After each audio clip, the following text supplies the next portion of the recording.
everyone, welcome back to my channel, sharoncullenart. Today is a new day and I'm not as depressed today. I prayed about it a lot and I just felt like I was being attacked and it was horrible. And so today is a new day and I have a smile on my face today. My pain is a little bit less today, but it is not going away. I have some major nerve issues in my spine that are being constricted. And I have 3 bulging discs and a torn disc, and I have something called Reactive Synovitis, which is where the synovial fluid is leaking out, which is an irritant which inflames the area around the spine and the SI joints. And so everything is inflamed. When I stand up straight, I get excruciating shooting pains down both legs, down the back of my legs, into my hips. Sometimes I get it a little higher up, sometimes a little bit lower, but it's usually low. So if I need to walk anywhere, I can't do it. In this chair, I can sit comfortably as long as I'm leaning back. But when you paint, you have to come forward like this, and that's when my pain starts. So I've been sketching on my lap in a recliner, which makes for some sloppy artwork, I might add. So if you've been seeing my sloppy artwork over on Instagram, that is why that looks like that. That and the fact that my pain level has been excruciatingly high. And it has been very depressing. I am still depressed, but not as bad today. When I think about it, I get really teary. And but today is sunny. It got cold, but it's sunny. So I'm hopeful that things will be looking up a little bit. I'm pushing myself, not to the point of making things worse, but I'm just pushing myself to like get out of my house. Sitting in that recliner, staring through a skylight day after day after day is so depressing. And I needed to get into my studio. So I took those 10 steps across the dirt. I have to go down my basement, out the patio, up the rock stairway, through the garden, and then take like 10 steps, which probably would have been 4, except I can't make my stride what I normally do because of my back. It's just excruciating when I do that. So my steps are like this. And I had to take like 10 to get over to my rock. We've got flagstone rocks, and we're going to have the grass growing in between, so it'll be a natural pathway. So I have that, and once I got to that, I was okay. I could stand on the rocks. Diesel's miserable because we have to take him out on a leash, or we put him on our side-by-side, and we tell him we're going for a ride, and then we open the garage door so that he's in the cart already before we drive away, and we just go down the street to our neighbor's house and let him run around and play. So that's been working out, but he doesn't like that. He wanted to come with me to the studio today, and I just could not do it. I knew he'd run off into the woods, and then he'd be running all over the yard and kicking up mud and all sorts of stuff. So, but our landscaping is done. It is beautiful, and our deck has been ordered for the front porch. And that was unbelievably expensive, you guys. I'm sure even if you're not doing any home renovations or anything, you've probably heard that lumber prices are sky high. I think they're about 4 times the price of normal. And we had to order some pressure-treated wood for the base. And then we got composite decking this time so that we never have to do it again in our lifetime. And that was outrageous. Just for a little 10 by 20 or 10 by 22 deck, $8,000 for the supplies. That's just the wood and the deck. Doesn't include nails or screws or any of that stuff. It's crazy. Or the labor, because we're having our contractor do it. Pat will be helping him, but it'll be the 2 of them. And then our back porch, we ordered pet screen for, which is really heavy duty screen, and it's black, which makes it easier to see through. You'd think light color would be easier to see through, but it isn't. It makes it more difficult, more occluded. So we got the black, and that way you can see out a little better. And we're screening in the whole back porch, so I won't have to deal with the bees or the mosquitoes and flies and that kind of stuff. So that's coming. but all of the landscaping was finished the day before yesterday. They put the hydro seed down, and we have our sprinkler system watering it twice a day, plus rain. And we also have the drip irrigation going to our bushes and trees. So they're constantly, well, not constantly, twice a day also being watered. And I have perennials out there. There's Russian sage, I have hydrangea, I have coreopsis, I have echinacea, which is coneflower. I have, I think that's it. And then the rest are bushes. I got burning bushes, and I got spirea, which are those ones with the fuzzy pink flowers. I'll try to put pictures up here. And what else? We're getting some more gravel brought in so that we can spread that on our driveway and keep the dirt down and the dust down a little more. We might have to brine it, but hopefully not. If we get some good gravel. The last time we were supposed to get gravel, they gave us crushed concrete, and I was pissed. That was not what I asked for. Same with the whole topsoil thing. That was not topsoil, it was clay. So we have a huge water drainage issue now in our yard, and it was sand before. Frustrating. But anyway, that's all done. So everything is done. Everything is in. We just have to wait on the decking, which will be 3 weeks. Pat and I will be on vacation for a couple of weeks.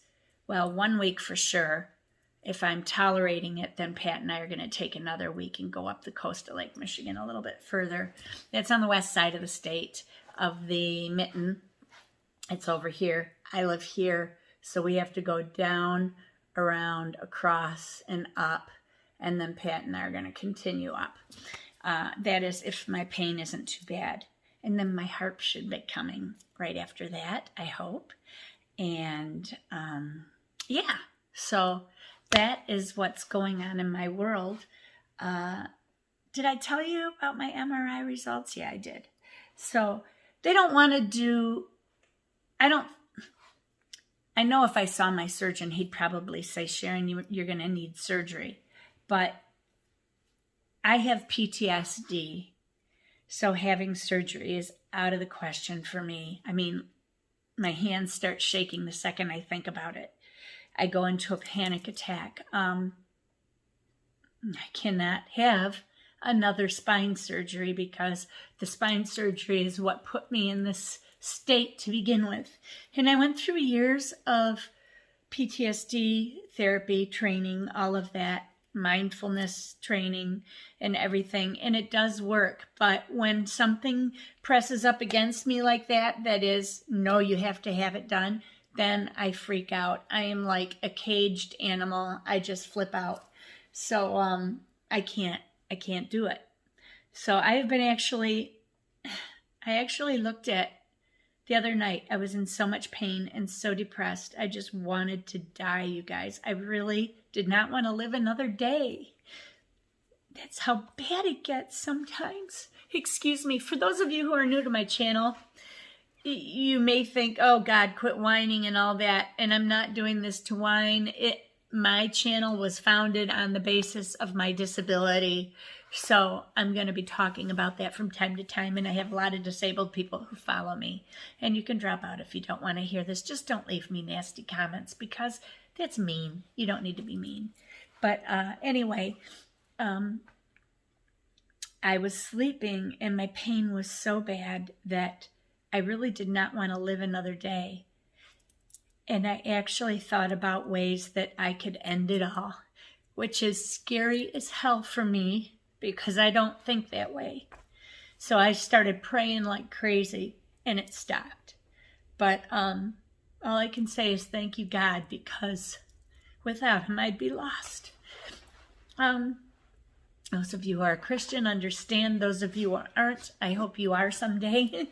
But anyway, I thought about slitting my wrists. I thought about guns. I thought about asphyxiation. I thought about leaving my dog behind and him not understanding. I thought about a son that I haven't seen in over a year who isn't speaking to me. And I'd love to see him one more time before my life is over. I don't know if that'll ever happen, but Anyway, so I looked online for self-propelled, electric wheelchairs, because I thought if I could be in a wheelchair that gave me lumbar support and I could just slightly lean back like that, I'd be fine and I could fly all over the place. Those are expensive and I don't want to need it forever, If any of you have AS out there, ankylosing spondylitis or axial spondyloarthritis, which is the new name they're giving it now, tell me if you've ever gotten to that point where you think that you need a wheelchair. Or some people who have spinal stenosis, that kind of thing, where your nerves are getting pinched off in the low spine.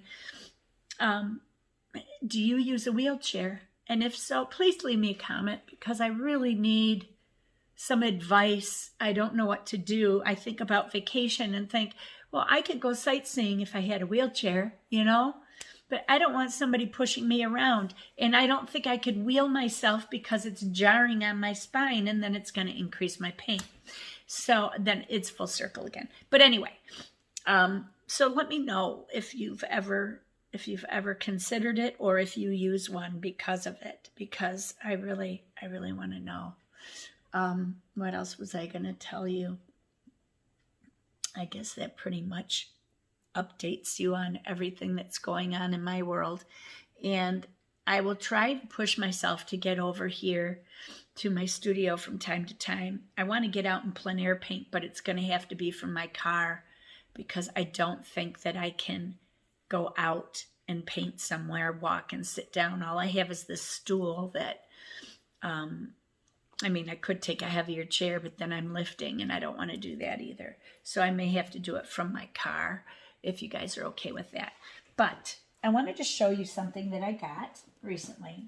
Well, first of all, I bought myself some pans, half pans and full pans, so that I have extras that I can change my palette out a little bit. Anyway, I got something else in the mail. And you're all familiar with the portable palette, I think. I got one of the first ones that came out while he was still doing his Kickstarter. So they come in a bag now, and they have a little black rubber band that comes with them.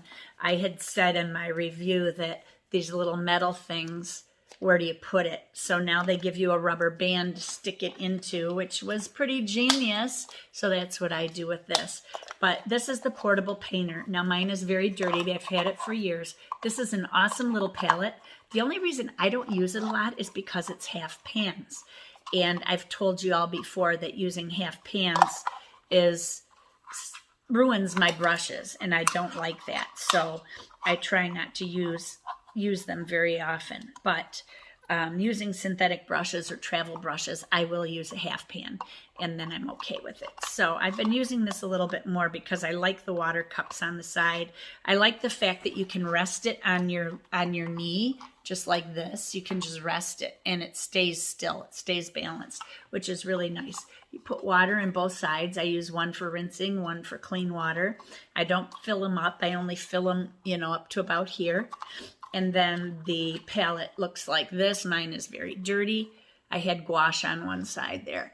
But that's what mine looks like. And I want to change the colors a little bit. When I put these colors in, it was years ago. And my favorite colors have changed quite a bit. But I am using these. So I don't know what I'm going to do. But anyway, that's the portable painter. Then I got in the mail the Portable Painter Micro by Portable Painter. Comes in a little bag like this. Now this is an itty bitty little palette. Here's the palm of my hand. You can see how big it is. It's very small.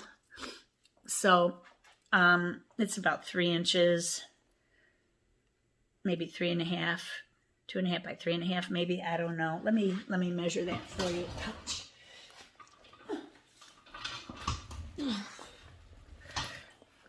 Sorry, guys. Hang on a second. I got to readjust. Okay, let me just measure this up. It's just a little over 2 1/4 by about 2 3/4. So it's pretty small.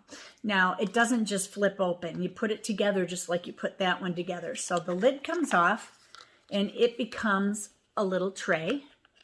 Then you have the insert, which holds your paints.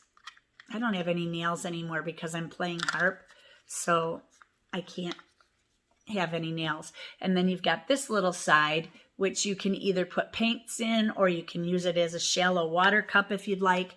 But then these all go on the sides. There's 3 sides to choose from. And I'll put one on one side, one on the other side. Actually, there's only 2 sides to choose from. So then it looks like this. And then you flip this open, and this holds your paints. It comes with 6 half pans. You can change these out. Unlike the portable painter where they have the individual things, it would have been so nice if they were just solid rows so that you could change them to full pans or half pans. I asked him what they were doing with that, if they were going to change it at all, and he said they're working on it, but it might be another year before it comes out. But this one you can change. You can put full pans in if you want, but it's a micro palette, so you almost don't want to because you're going to want 6 colors normally.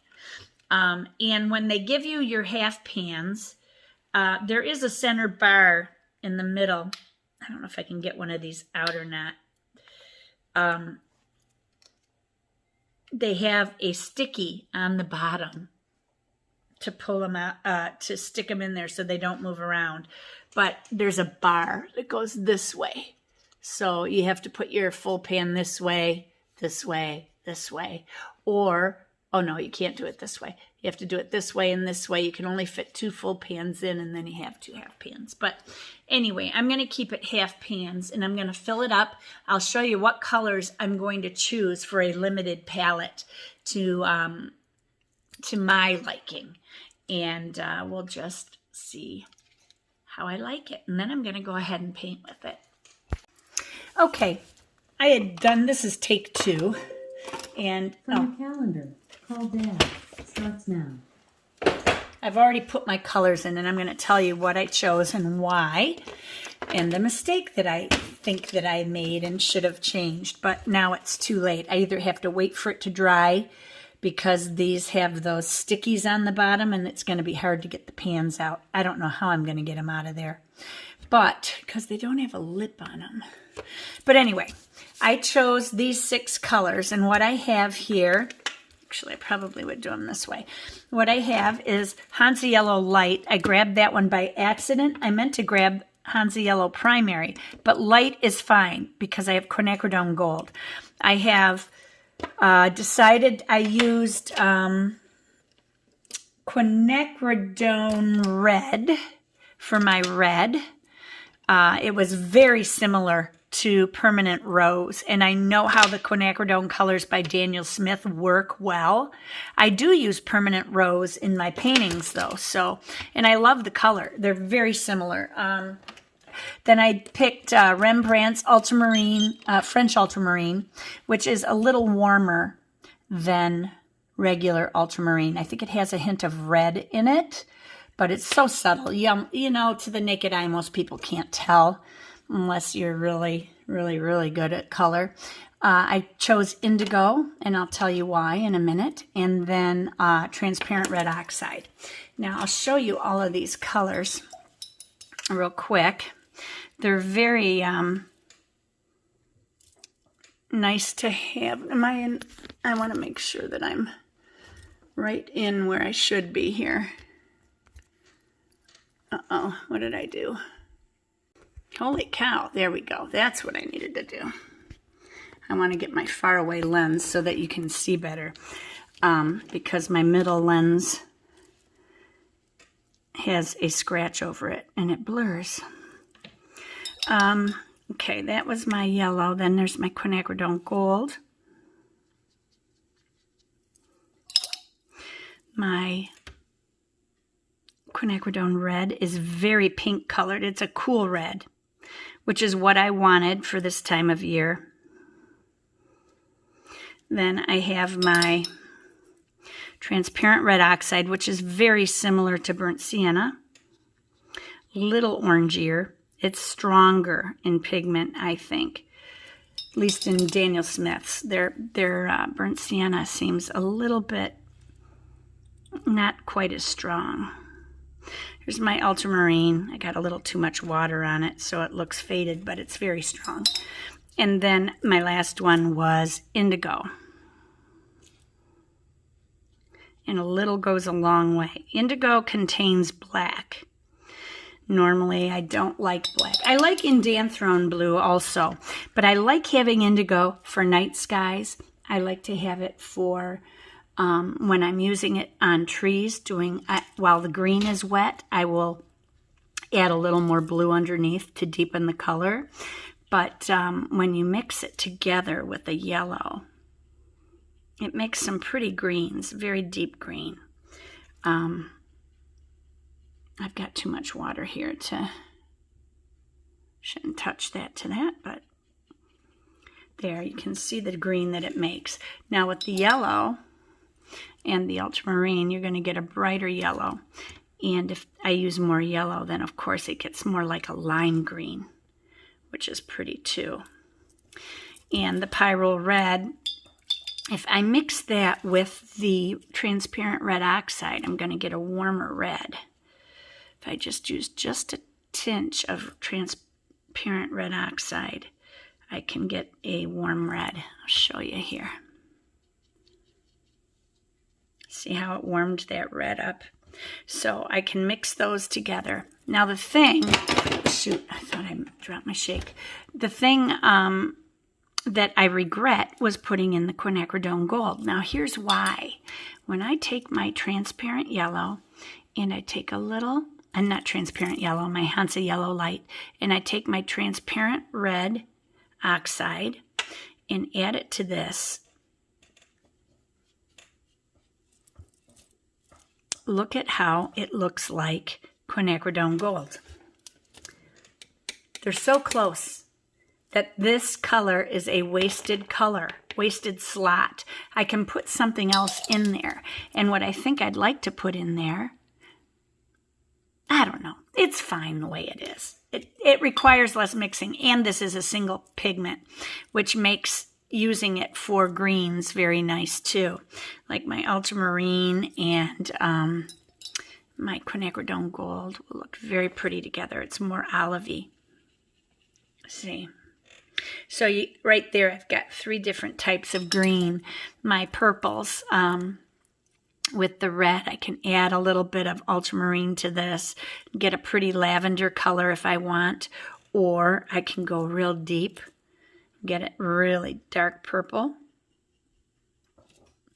or, you can make it a red violet, or you can make it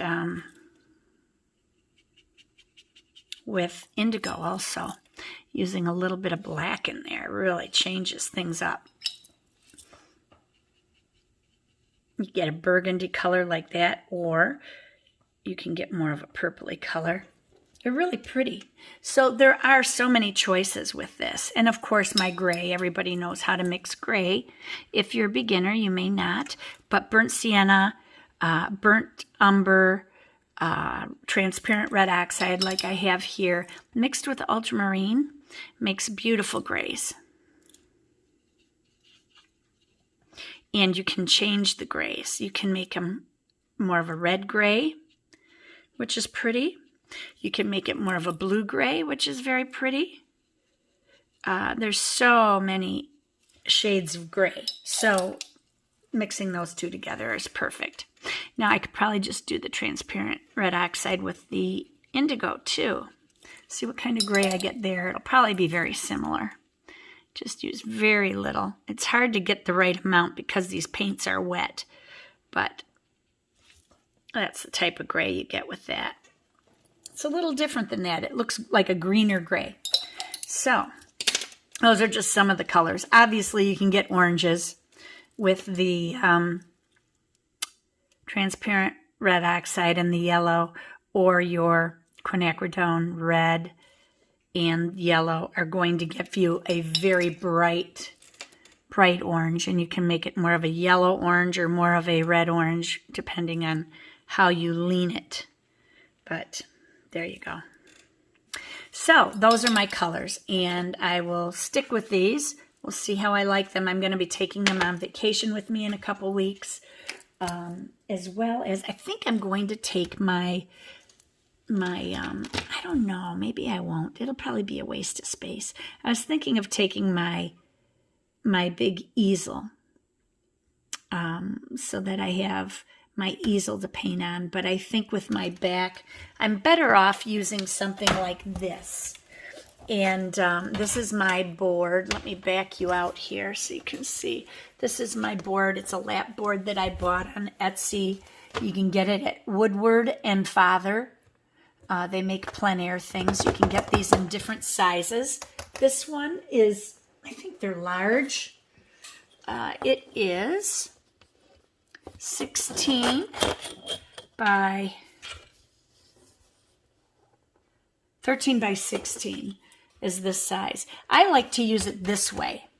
And this is the back. This is a rough side. This is the smooth side. This is the side that they recommend you work on. And I wanted a left-handed water cup container. This is my water cup, which I did have taped on there, but it still fell out. So this is the water cup that goes down in there. And then, of course, the brush slots. But I like to work this way, horizontally, so that my book is completely on the thing. So quite often I will flip it over so that it's on the upper left-hand corner again. And I don't need the smoothness. Actually, the smoothness might help keep my book more still. I don't know.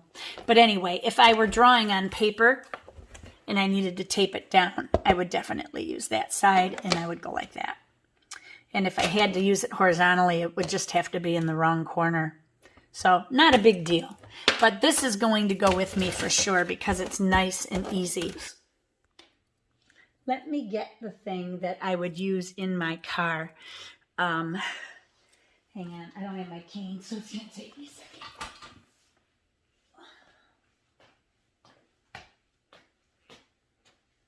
It's a mess in here. Oh.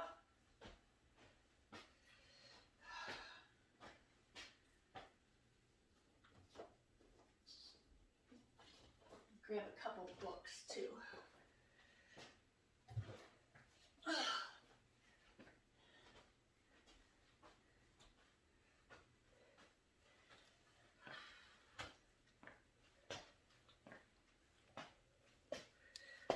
Oh. Okay.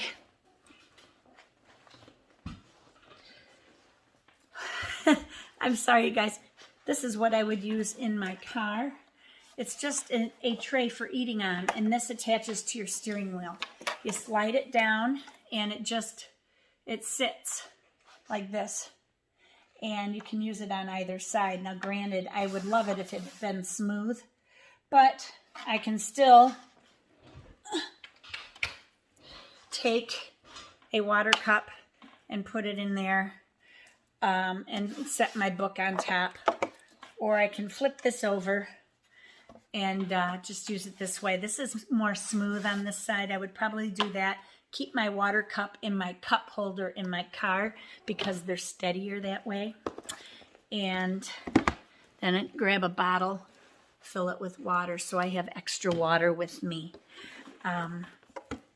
Then I would either use my 5x8 books or my 4-inch square books. I have a lot of these extra Pentalic books that I'm using up. I prefer to go with cotton paper. And I do have the Perfect Sketchbook. Actually, I think I'll use that on vacation because vacation's special, right? And I'll use these for something else because every time I pull tape off of these pages, it tears everything right off. I probably have to use washi tape to prevent it from tearing.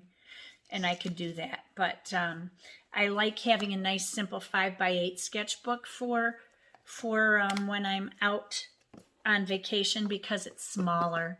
I do have my other ones that I like, my bigger ones. I do a lot of these on camera because it's a little bit bigger. This is a 7 by 10, I think, or 8.5 by, I think it's 7 by 10. Let me just see.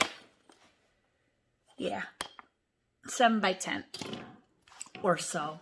So I just do that, and I do have this one almost completely finished now. So I will be doing, I have one more page to go, actually 2 pages side by side, but oh no, because I was doing a quick sketch in a class, I had to do it in like a minute. So I was sketching my hand, but I just need to paint on this one, and then I can go ahead and do the sketchbook tour. So we will be doing that very soon too.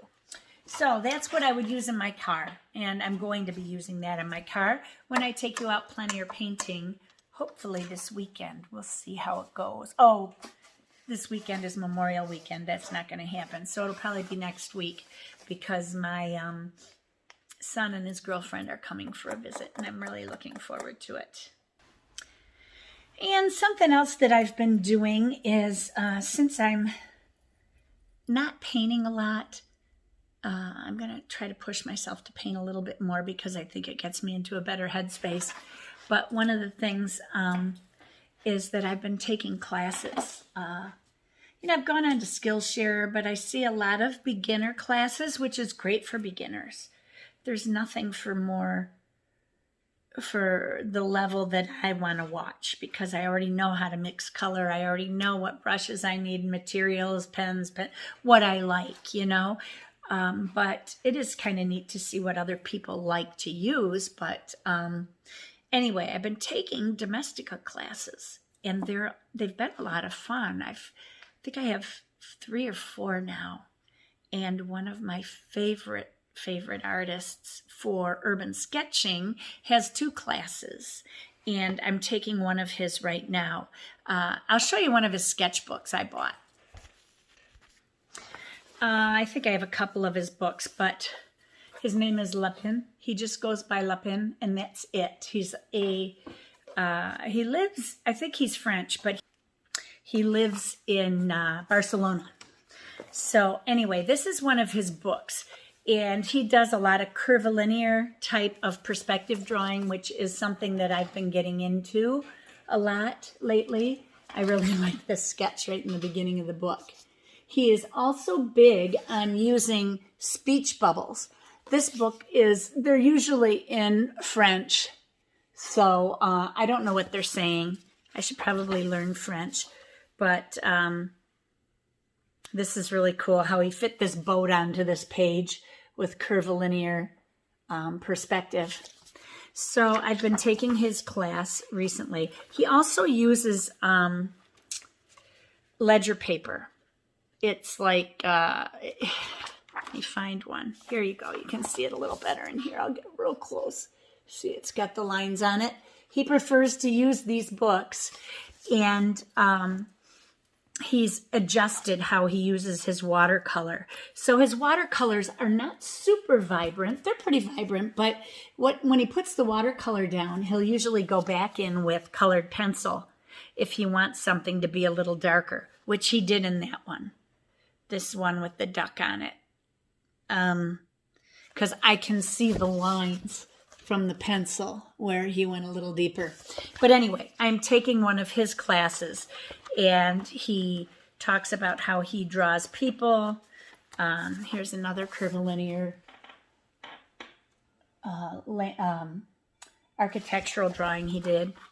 He loves to draw vintage cars and planes. He never learned how to drive.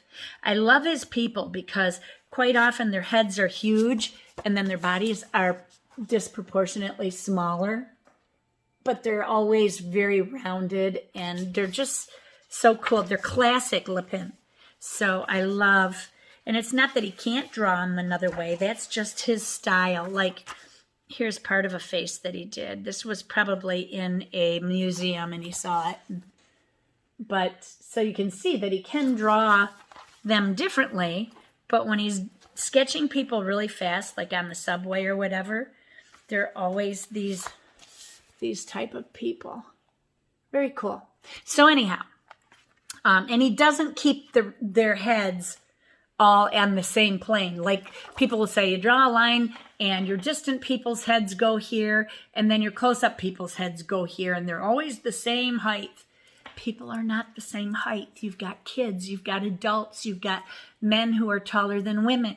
Your heads are not always the same height. That drives me nuts. As long as you're putting their feet in the right spot in the distance, if they're next to each other, they can't be one above the other and holding hands, or one's going to look close up and the other will look far away. You can't do that. But I think people get that backwards a lot when they're explaining. Here's another one with his people. But anyway, he's one of my favorite artists. So I'm taking a class from him right now. And I did one with Felix Scheinberger on that curvilinear perspective. He calls it something else, though. It's a distorted type of perspective. And then I'm taking another one. I forget what the other ones are. Actually, whatever. But I've been taking classes, and that has been nice. Because if I am sitting in my recliner and all I can do is sit here and stare up at the skylight all day long and get more depressed and start crying and wallowing in self-pity and feeling sorry for myself, then nothing good comes from my day. So taking those classes, I can just put them on my iPad and just watch. If I could figure out how to cast them to my TV with Xfinity hooked up, I would do that. But I don't know how to shut Xfinity out to get onto the web to cast to. I don't know. I can do it on my Roku just fine. I can do it in here just fine, but whatever. So remember, everybody, be courageous, paint with wild abandon, and most of all, be kind to each other. Take care. God bless you.